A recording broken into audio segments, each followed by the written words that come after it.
All right, so we have a nice little diagram up here that talks about how to find a decimal to a fraction, vice versa, a decimal to a percent to a fraction, and vice versa for both of those, and gives examples. So let's just apply it, right? So we have a percent. If we want to go a percent to a decimal, it tells us right here, percent to decimal, tells us drop the percent sign, move the decimal two places to the right.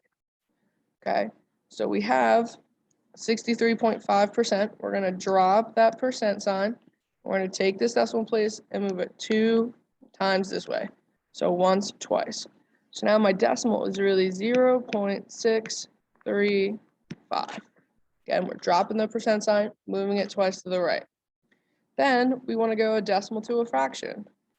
So a decimal to a fraction. You have to find the place value and put that number over that in a fraction form. So looking at our decimal, this is the tens, this is the hundreds, this is the thousands place. So we're going to do 635 over 1,000.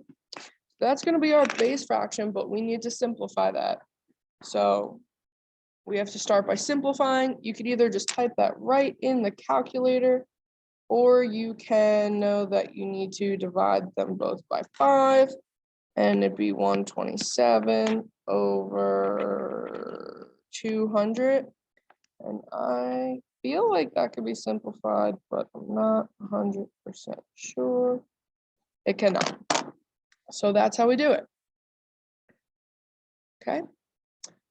So given a decimal, we have to find the fraction and the percent. So we're given a decimal, let's do the fraction. So try that on your own right now. I want you to find the fraction of this decimal. We just did an example. All right, so again, you could have just typed that into the calculator.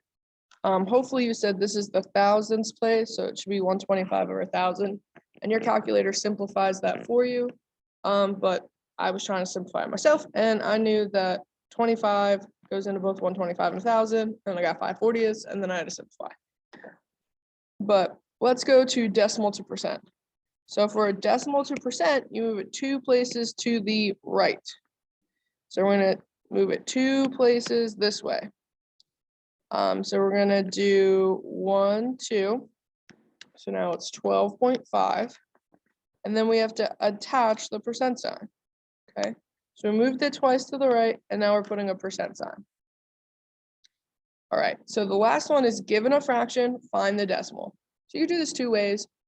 I'm going to show you the long way. Okay, so you have to do long division. So I'm going to do that in here. We're going to do long division. We've done this before. This is the numerator. This is the denominator. So in long division, numerator goes in, denominator goes out. So I'm going to do 1 divided by 5. 5 can't go into 1. So remember, I have to put a decimal place and a 0. So this is going to be a 0 because it goes in 0 times. How many times now does 5 go into 10? 5 goes into 10 twice. So we're going to, I erased too much. We're going to subtract 10. And then we get a 0. So we know our decimal then is 0.2. You could also just divide them in your calculator. So just do 1 divided by 5, and it gives you 0.2. And now remember, to move it, you got to move it twice to the right. So we move it once, twice. This matters, there's no number there. So you put a 0. So it's really going to be 20%. Okay, so we've talked about this, but here's just a quick review on what to do.